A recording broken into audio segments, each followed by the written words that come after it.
자, 느헤미야 하면 가장 먼저 떠오르는 한 가지 이미지는 성벽입니다. 예루살렘 성벽을 재건하는 이야기죠. 그런데 눈에 보이는 성벽 쌓기에만 그치지 않습니다.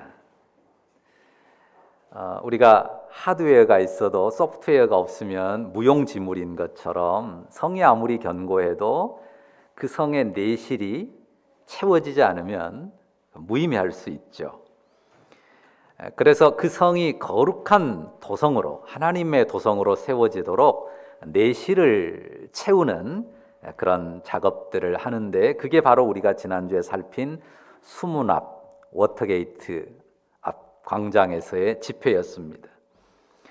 하나님 말씀에서 그들은 그날 선포된 하나님의 그 율법의 말씀에서 자신의 역사 혹은 자기 민족의 역사를 읽었어요.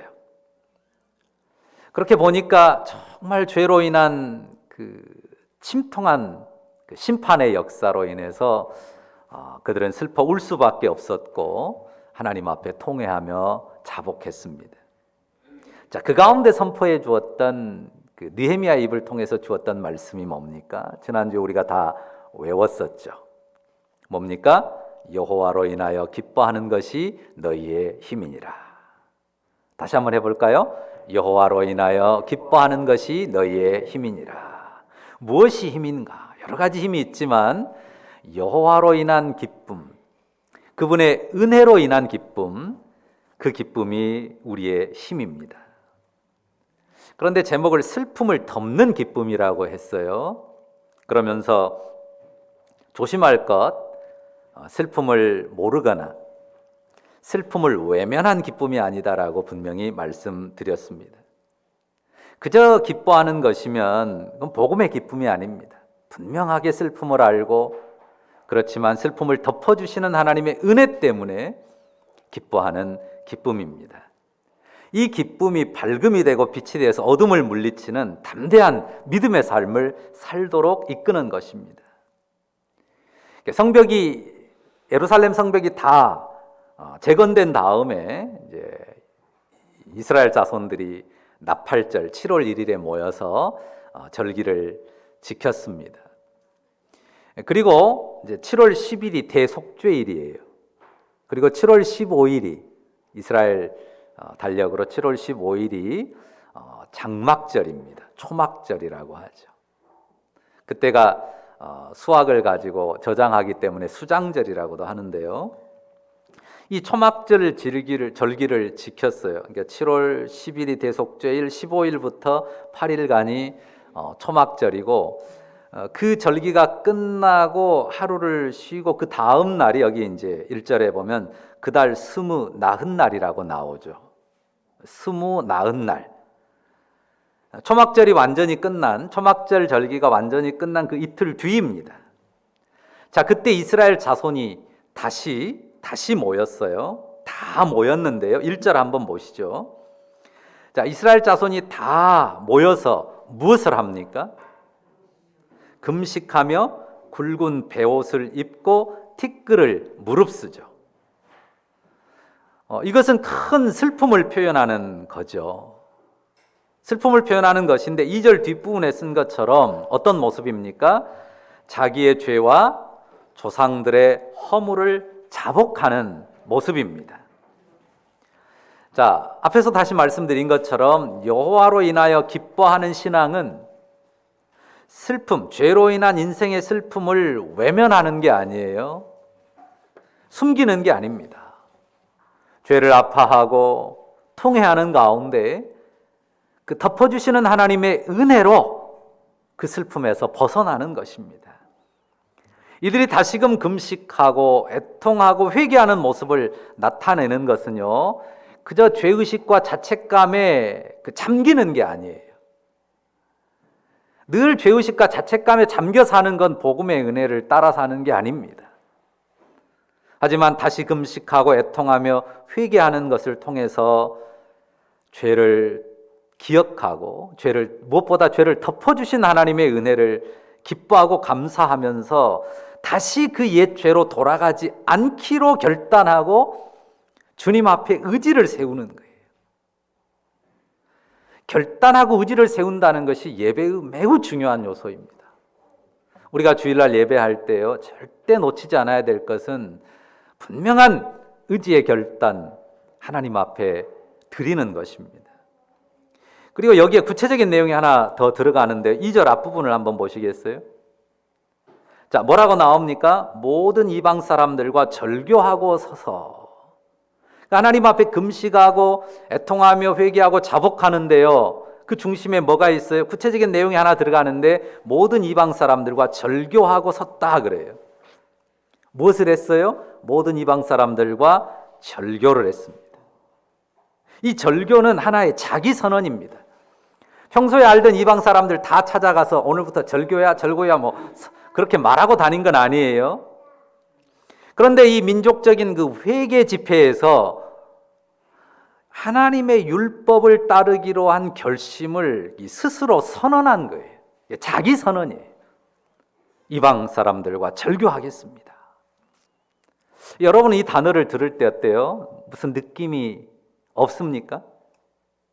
성경을 읽으면서 저는 이 단어가 딱 걸렸어요. 마음에 걸렸습니다. 왜? 절교라는 단어를 썼지? 여러분도 상당히 부담스럽게 이 절교라는 단어가 읽혀졌을 수 있습니다. 그러면 안 믿는 사람들과는 완전히 관계를 단절해야 된다는 건가? 그런 의문이 올라오죠. 여기에 나오는 절교라는 단어를 잘 이해하고 적용할 수 있어야 합니다. 절교는 사실 말 그대로 관계를, 교제를 끊는다는 거거든요. 단절하는 것입니다. 만약에 모든 이방인과 관계를 단절한다면 어떻게 살아야 됩니까? 유대인 이스라엘 자손들이 철저하게 그 유대인 경계 안에 또 혹은 예루살렘 성 안에서 100% 자급자족의 삶을 살아야 합니다. 하지만 이제 그런 의미는 아니에요. 자, 그 절교의 의미가 10장에서 발견이 돼요. 한 장만 넘겨보시겠어요? 9장 뒤에 그 10장에 보면 이 절교의 의미가 좀 자세하게 발견됩니다. 그 29절부터 보세요. 10장 29절부터 보시면 거기 29절 뒷부분에 계명과 규례와 율례를 지켜 행하는 그 구체적인 내용이라고 이렇게 쓰거든요. 그리고 30절, 31절 보세요. 30절, 우리의 딸들을 이 땅 백성에게 주지 아니하고 우리의 아들들을 위하여 그들의 딸들을 데려오지 아니하며 혹시 이 땅 백성이 안식일에 물품이나 온갖 곡물을 가져다가 팔려고 할지라도 우리가 안식일이나 성일에는 그들에게서 사지 않겠고 일곱째 해는 땅을 쉬게 하고 모든 빚을 탕감하리라. 그러니까 절교의 핵심이 뭔가요? 이방혼을 금하는 거예요. 하나님을 경외하지 않는 이방인들과의 그 혼인 관계를 금하는 거예요. 그리고 31절도 보세요. 경제적인 교류를 끊는 게 아니에요. 단절하나요? 여기 보니까 안식일에 제한을 두거든요. 그러니까 평일에는 그들이 곡식이나 물건을 이방인에게서 사기도 합니다. 그런데 언제 거래를 멈춰요? 안식일에는 거래를 하지 않았습니다. 그리고 또 농업에 대해서 어떤 게 나와요? 7년, 안식년마다 땅을 쉬어준다. 그리고 경제생활도 안식년인 7년째는 빚진 사람들 그들의 빚을 탕감해준다. 그러니까 절교가, 여기 본문에 나오는 절교라는 단어가 완전한 단절을 의미하는 게 아닙니다. 이방인, 하나님을 경외하지 않는 이방인들과 혼인관계를 맺지 않음을 통해서 신앙의 순수성, 그 신앙으로 가문을 세우는 그 순수성을 지키는 것이고요. 상업적 거래도 합니다. 이방인들과. 그런데 무엇을 더 앞에 두는 거예요? 성경의 법을 더 앞에 두고 적용하는 방식으로 살아가는 거예요. 이방인과의 절교가 모든 관계 단절을 의미하는 게 아니에요. 신약 성경에도요, 고린도 전서에 보면 사도 바울이 만일 그리하려면 세상 밖으로 나가야 할 것이니라 이런 표현을 썼어요. 완전한 단절을 말하는 게 아닙니다. 중요한 것은요, 한 단어로 말하자면 오늘 설교 제목에 쓴 단어 뭘까요? 정체성입니다. 자기 정체성을 분명히 하고 그 정체성을 따라서 하는 거예요. 내가 누구인가? 우리가 누구인가? 하는 그 아이덴티티, 자기 정체성을 가지고서 그 정체성을 따라서 삶을 일구는 것입니다. 자, 이스라엘의 정체성이 뭡니까? 이스라엘.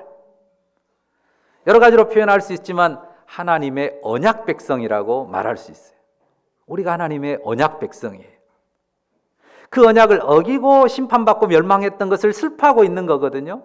그래서 다시는 언약을 어기지 않고 하나님의 언약 백성답게 언약을 따라 살겠다고 지금 선포한 거예요. 그래서 그 말씀을 우선순위에 두고 그 말씀대로 살겠다고 하는 것입니다. 하나님의 말씀이, 율법이 이방혼을 금한단 말입니다. 그러니 이방혼 하지 않겠습니다. 그리고 안식일을 지키도록 명하고 안식년을 준수하도록 명한단 말이에요. 그걸 지키겠다고 선언하는 거예요. 이방인에게는 그런 개념이 없거든요. 안식일 개념도 없고 안식년 개념도 없어요. 그들은 그저 육체의 소욕을 따라서 이쁜 사람, 멋진 사람 만나서 아니면 부자인 사람 결혼하는 그것이면 끝입니다. 그리고 경제적인 부분에 있어서도 그냥 경제적 이익을 따라 살아가지, 내가 손해가 되더라도 7년 안식년이 되면 형제의 빚을 탕감해 준다거나 땅을 1년 쉬어준다거나 하는 그런 법이 없단 말이에요. 그러니까 초점이 이방인들이 사는 대로 그냥 따라서 사는 게 아니라 하나님의 백성의 정체성을 가지고서 그 정체성대로 언약의 말씀에 순종하면서 살겠다고 하는 자기 선언이라고 하는 것이고, 그 선언을 지켜가는 것입니다. 율법을 따라 선을 긋고 그리고 그 선을 지키는 것입니다. 하나님을 경외함이 없는 사위나 며느리는 맞지 않는 것이고요. 안식일이면 충분히 쉬면서 하나님을 예배하면서 영혼의 거룩함을 회복하는 것입니다. 안식년에는 땅도 씌워주고 빚에 묶인 형제들을 풀어 자유케 하는 것입니다. 이러한 하나님 백성의 정체성을 가지고 살겠다. 그 삶의 선언, 그 정체성의 선언을 지금 이스라엘 자손들이 다시금 모여서 선포하는 것입니다. 제목 다시 한번 보십시오. 자기 정체성을 고백하는 삶. 성도의 삶을 한마디로 표현하자면 자기 정체성을 고백하는 그 고백을 따라 사는 삶입니다. 그게 오늘 본문이 말하는 절교예요. 그러니까 단순하게 절교라는 말 딱 끊는다, 여기에 초점을 두면 안 됩니다. 우리의 정체성은 뭡니까? 이스라엘 백성을 하나님의 언약 백성이라고 그렇게 규정했다면 우리의 정체성은 뭡니까? 우리에게 여러 가지 정체성이 있어요. 나는 누구누구의 자녀라는 정체성, 이거 바뀔 수 없는 거잖아요. 또 뿐만 아니라 여러분이 대한민국 국민으로 태어났다는 그 대한민국 국민으로서의 그 아이덴티티, 정체성이라고 하는 것 또한 바뀔 수 없는 것입니다. 지금은 대한민국 국민이라고 하는 이 정체성이 얼마나 자랑스럽고 또 결코 어느 나라에 나가도 뒤지지 않잖아요. 또 고향에 따른 정체성도 있어요. 뭐 고흥 사람, 해남 사람, 나주 사람, 여러 가지 있잖아요. 고향들이 있습니다. 자, 그래서 대부분 전라도 사람이라는 것도 하나의 정체성이에요. 내가 대한민국 국민이라는 정체성, 또 전라도 사람이라는 정체성, 혹은 경상도 사람은 경상도의 정체성이 있겠죠. 뿐만 아니라 성을 따라서 김씨, 이씨, 박씨, 강씨, 나씨, 정씨, 다 그 성에 따른 자기 정체성도 있습니다.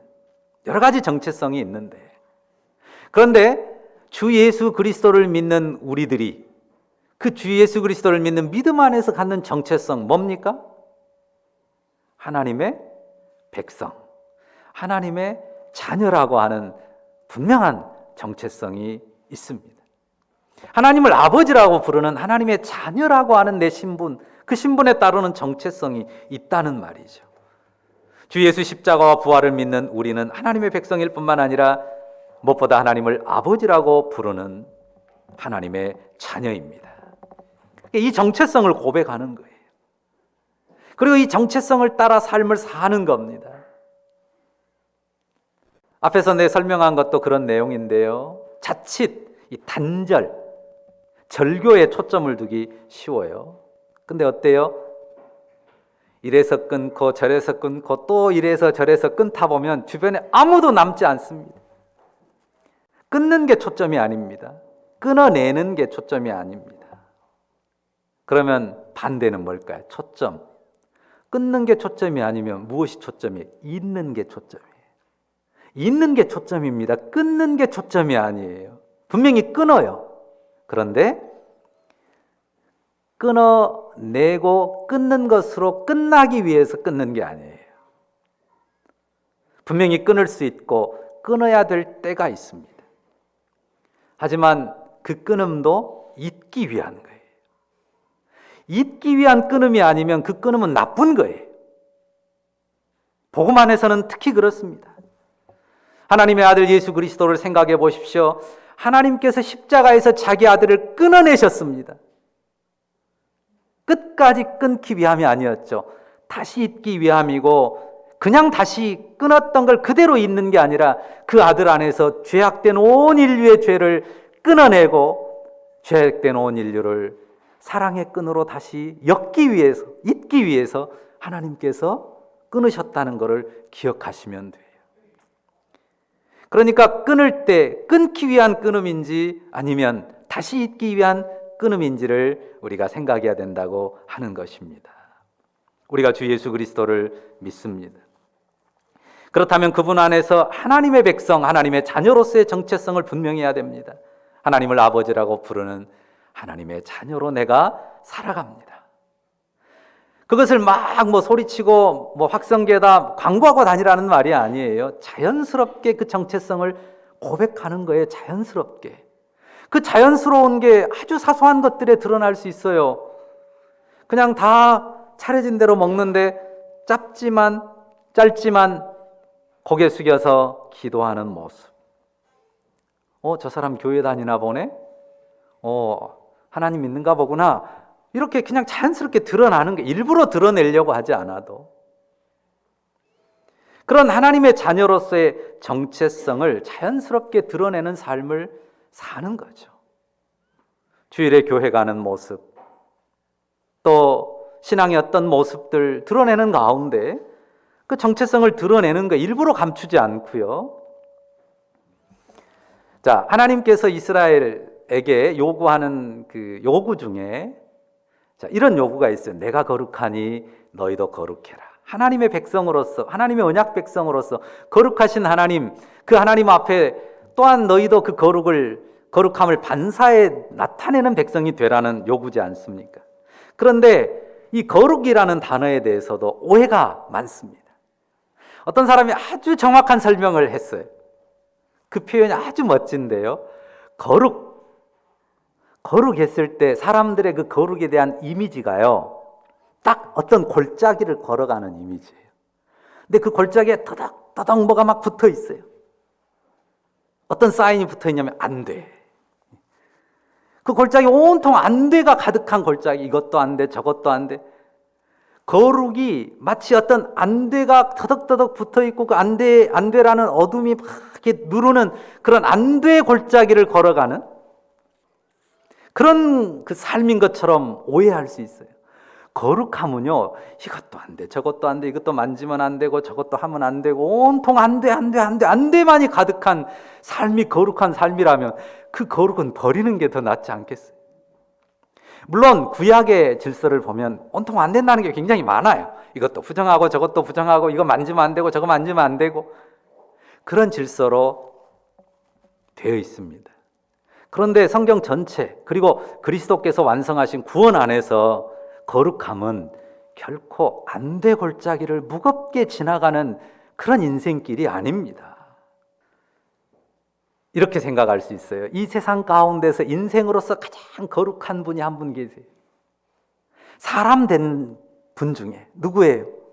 하나님의 아들 예수님, 가장 거룩한 분으로 들 수 있잖아요. 거룩함이 뭐냐라고 했을 때 그 예수님이 어떠하셨는가를 떠올리면 가장 거룩한 모습이 뭔지를 알 수 있어요. 그런데 예수님께서 제자들을 데리고 다닐 때 안 돼 골짜기로 데리고 다니셨나요? 이것도 안 돼, 저것도 안 돼, 또 이것도 봐라, 이것도 안 돼. 온통 안 돼가 가득한 그런 골짜기로 제자들을 끌고 다니셨나요? 아니잖아요. 오히려 바리새인들이 저 사람하고는 같이 밥 먹으면 안 돼! 라고 정해놓은데도 예수님은 가서 즐겁게 맛있게 함께 식사했단 말이에요. 그리고 또 그냥 밥 먹으면 안 돼, 씻고 먹어야지 정결예법을 가지고 제자들 저렇게 부정하고 더러운 그런 애들을 왜 가만두냐고 막 비난할 때도 예수님 뭐라고 그러셨어요? 사람 입으로 들어간 게 더러운 게 아니야. 진짜 더러운 것은 사람 안에 그 더러운 죄, 그게 입 밖으로 나올 때 진짜 더럽지, 입에 들어가는 게 뭐 얼마나 더럽냐. 예수님 그렇게 말씀하셨단 말이죠. 그러니까요, 안 된다고 막 정해놓은 것들이 많은 가운데 예수님은 그런 것들이 그 잘못되게 안 될 그 법으로 정해져 있는 것들에 맞서셨고 오히려 제자들을 자유케 하셨어요. 그러니까 여러분, 예수님을 생각할 때요, 뭔가 근엄하게 뭐 이것도 안 돼, 저것도 안 돼, 거룩해야 돼, 막 그런 식의 거룩을 요구하신 분으로 오해하지 마시고 예수님을 생각하실 때 여러분이 어떤 모습을 떠올려야 되냐면요, 웃는 모습의 예수님을 떠올리셔야 돼요. 예수님이 우리 목자이신데, 나는 선한 목자라 선한 목자는 양들을 위해 목숨을 버린다고 말씀하셨는데, 그 목자는 내가 죽어야 되니까 슬퍼, 이게 아니잖아요. 하나님 안에서 생명을 풍성히 얻어 누리도록 밝게 웃는 모습으로 제자들 그리고 사람들 앞에 서셨다고 하는 것을 기억하셔야 됩니다. 그러니까 거룩은 안돼 골짜기를 지나는 게 아니에요. 오히려 예수님처럼 거룩하자면, 예수님을 통해서 거룩을 배우자면 그 골짜기, 굳이 골짜기라고 말한다면 그 골짜기는 어떤 골짜기예요? 더 적극적으로 사랑하고 섬기는 발걸음으로 걸어가는 골짜기고, 더 많이 감사하며 기뻐하며 걸어가는 골짜기예요. 그걸 원하신단 말이에요. 그게 거룩이에요. 어떻습니까? 우리 지금 애들, 오늘 예배 온 아이들, 우리 은서, 예서, 또 진이, 그리고 오늘은 단이도 왔네요. 그 다음에 예준이, 지유 이렇게 왔는데, 이 애들이요, 속이 좀 있어야 되잖아요. 일주일에 한 번이라도 뭐 좀 하다못해 작은 뭐 금덩이라도 하나씩 갖다 줘야 되나요? 아니면은 뭐 밥이라도 한 끼 차려줘야 되나요? 아니면 금일봉 뭐 좀 줘야 되나요? 애들이 그 정도는 해야지라고 기대하는 부모가 이 세상에 누가 있어요? 아무도 없죠. 어쩌면 기뻐합니까? 근데 고집 부리고 뭐 싸우고 다투고 하다가도 그냥 환하게 웃고 엄마 아빠 하고 그냥 안기면 그걸로 끝이잖아요. 그게 거룩이에요. 굳이 갖다 붙이자면. 하나님 앞에 우리가 뭔가를 막 그냥 억눌려 가지고 안 하고 막 안 먹고 금욕을 하고 그래서 하나님이 우리를 기뻐하시는 게 아니에요. 성경은 금욕이 아니에요. 몇 보일배인가요? 3보, 4보일배인가 뭐 이런 거 하고 막 오체 투지하고 이런 거 하면 그렇게 고난을 자체하고 막 하면 하나님이 기뻐하시는 게 아니에요. 우리가 지난주에 아까 외웠던 말씀, 여호와로 인하여 기뻐하는 것이 우리의 힘이라고 했을 때 그게 우리의 힘이지만 또한 하나님의 기쁨이에요. 우리가 하나님을 기뻐하고 즐거워하며 살아가기를 하나님이 더 원하신다고요.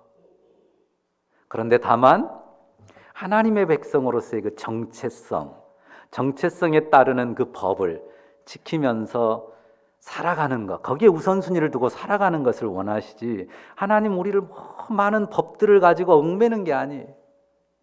그러니까 자식들을 키울 때, 우리가 어린이들을 키울 때도 법을 많이 만드는 게 좋은 게 아니에요. 어쨌든 그 영혼의 밝은 빛을 비춰줘서 많이 웃게 하고 기뻐하게 하고 즐거워하게 하는 거죠. 그 가운데 최소한의 룰을 따라서 법을 지키고 자유롭게 살아가도록 해야 된단 말이에요. 자, 분명하게 단절도 필요합니다. 그런데 분명히 말했죠. 단절을 위한 단절이 아닙니다. 끝이 되는 단절이 아닙니다. 어떤 단절이요? 잊기 위한 단절이어야 돼요.